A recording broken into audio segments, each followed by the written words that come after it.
Okay, hello guys. Now welcome to our last meeting.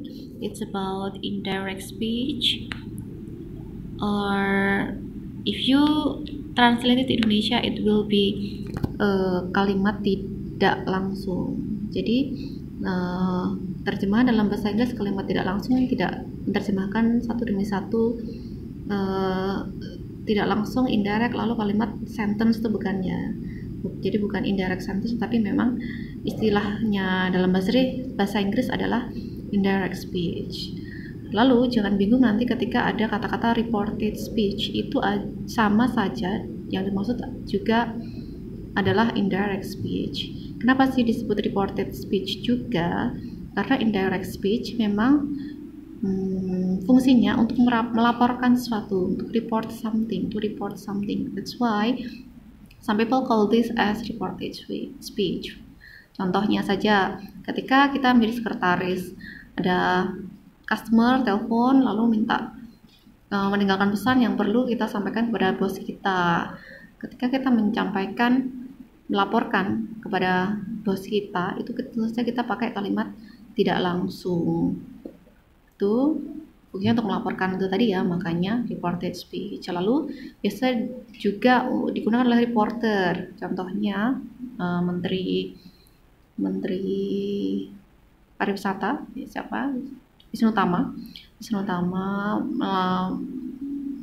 ada pidato yang mengumumkan bahwa sektor pariwisata akan mulai dibuka.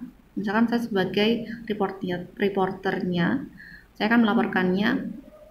Wisnu Tama mengatakan bahwa sektor pariwisata akan dibuka gitu. Jadi ketika sudah sampai ke saya, reporter, lalu akan disampaikan ke khalayak. Jadi saya akan menggunakan yang namanya indirect speech atau reported speech tadi, kalimat tidak langsung. Nah, kalau dalam bahasa Indonesia tinggal menambahkan kata-kata Menteri Pariwisata mengatakan bahwa, selesai ya, karena tidak ada masalah tentang grammar atau tata bahasa, atau dalam bahasa Inggris ada tenses. Nah, masalahnya adalah di dalam bahasa Inggris itu punya tenses, makanya itu terikat oleh tensesnya.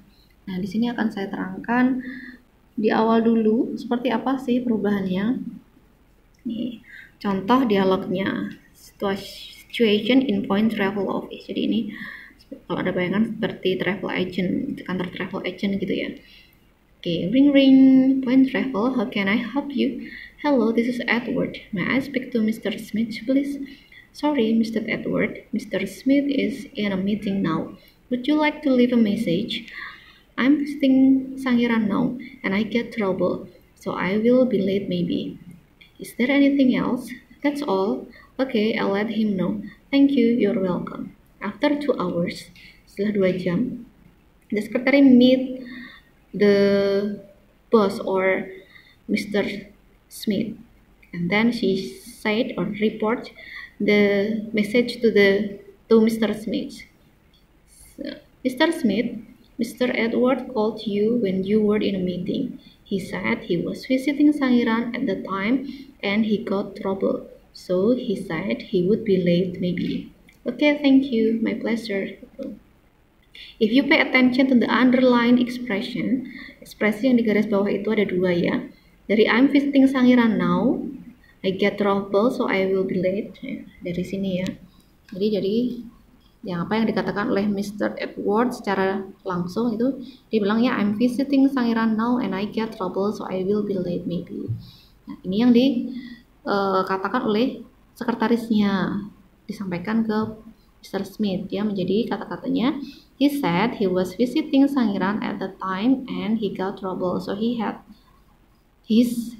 said he would be late maybe. Kalau dalam bahasa Indonesia mungkin tinggal mengganti kata I yang di sini sebagai Mr. Edward menjadi kata dia saja. Tapi kalau di bahasa Inggris ternyata enggak, banyak sekali yang berubah.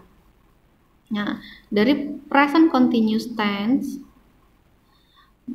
yang koma, lalu koma setelahnya itu pakai will, itu future tense, menjadi past continuous tense, koma sampai sini, lalu setelah so he said itu menjadi future past tense. Gitu. Jadi kita lihat apa saja yang berubah. Perubahannya saya tandai dengan warna-warna ya.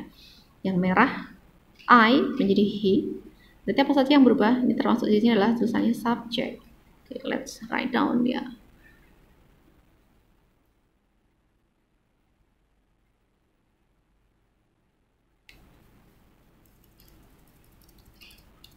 Yang berubah adalah subject.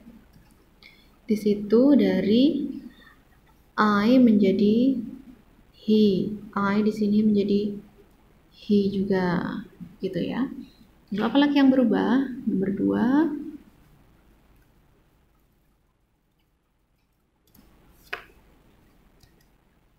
Nah, yang berubah sekarang yang biru tuh. I'm di sini jadi was.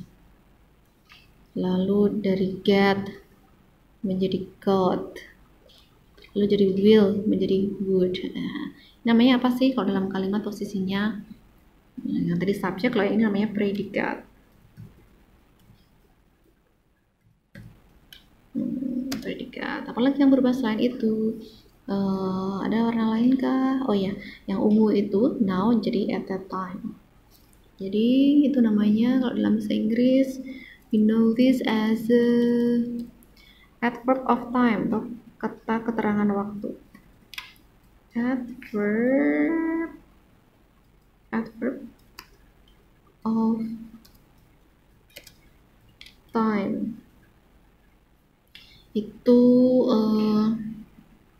kata keterangan waktu, tapi itu optional, bisa disertakan bisa tidak, karena itu bermacam-macam. Adverb of time tuh bisa ketemunya 2 jam yang lalu enggak at that time, tapi kalau ketemunya sudah sehari yang lalu berarti gak cuma at that time tapi juga jadi yesterday. Jadi itu optional saja.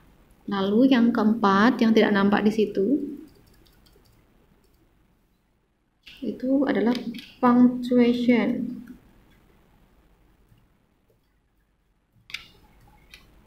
Tanda baca. Nanti di bawah itu akan ada contoh-contoh lain yang memperlihatkan ke Anda bahwa tanda baca pun akan berubah. Now we pay attention to the predicate. Nah, predikat ini Anda amati dari a menjadi was. Tapi kalau get menjadi got, will menjadi would. Jadi kuncinya adalah tensesnya harus selangkah lebih mundur ke belakang. Kalau present ya berarti menjadi lampau, jadi past tense. Kalau past tense menjadi past perfect, lebih mundur lagi selangkah ke belakang menjadi past perfect. Kayak gitu. Lalu, nah ini contohnya. Nih, present simple is menjadi was. Visit, lebih mundur ke belakang lagi visited. Tapi nanti kalau visited jadi apa ya? Kalau sudah visited menjadi had visited, nanti ada di sini.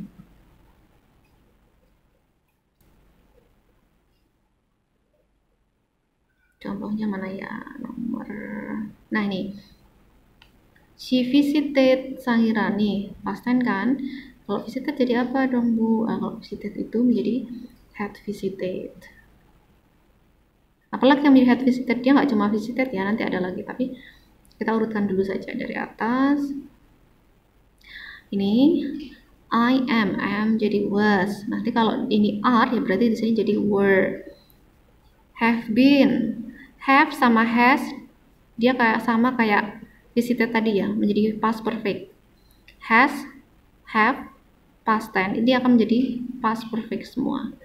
Had, jadi had di sini ya, karena di sini been, maka di sini juga ada been. Lalu ini have juga, jadi had lagi. Lalu ini yang tadi visited jadi had visited. Was presenting jadi had been presenting. Was-nya ini digantikan oleh been-nya.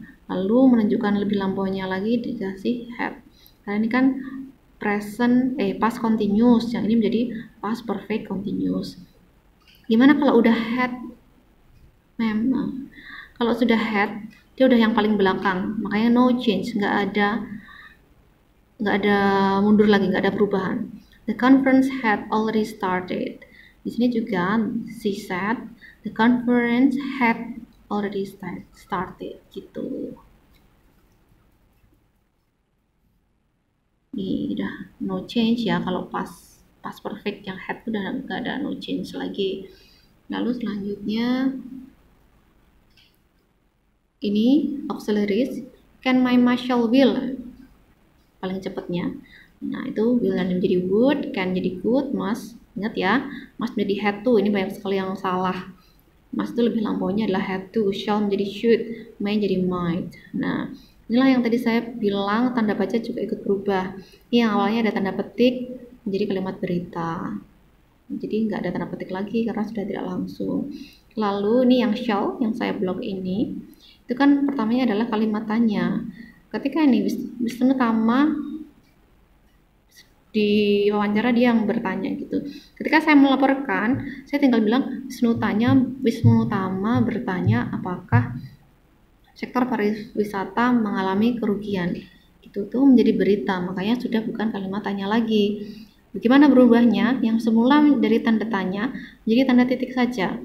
Lalu dibalik dari shall we, kalau sudah jadi reported speech atau indirect speech menjadi we shall.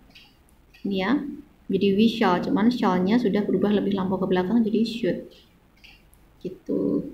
May I. Nanti di sini jadi, karena di sini I-nya itu adalah seorang perempuan. Jadi menjadi dia perempuan ya. Jadi si may, tapi may-nya lebih lampau ke belakang menjadi might gitu. Oke.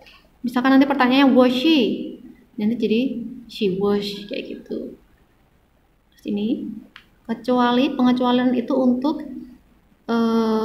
kalimat perintah. Kalau kalimat perintah teori lebih mundur ke belakang satu step itu tidak berlaku, dia tetap, cuma yang berubah adalah subjeknya lalu ditambah to, lalu verbnya tetap tinggal he told me to wait for him.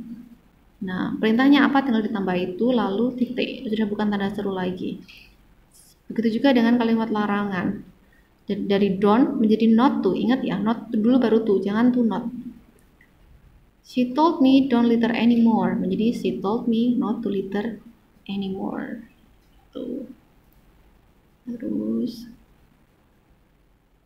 nah kalau ini artinya kan apakah nih, boleh diganti pakai if, boleh whether, artinya apakah juga. Lalu ini rumus lebih mundur ke belakang berlaku lagi ya. Jadi dari love menjadi loved gitu. Ini kalau sebab akibat pakainya as gitu. Ini tapi begitu, ini karena opsional jadi tidak begitu penting ya gitu. Now I want you to practice. Nah ini contoh tadi ya. Number 2, where is your ticket? She asked me. She asked me, dia tanya aku, where your ticket menjadi my ticket. Dia tanya tiket saya ya. Terus ini is lebih lampau ke belakang menjadi was. Ingat ya tadi kalau are juga jadi were gitu.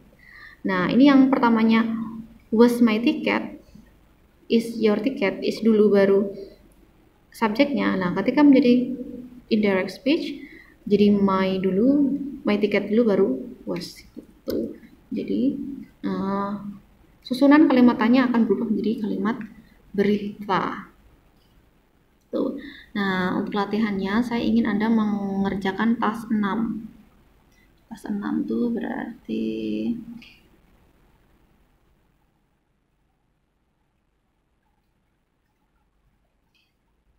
ya, task 6 tuh 1 sampai 11 ya. Oke, see you.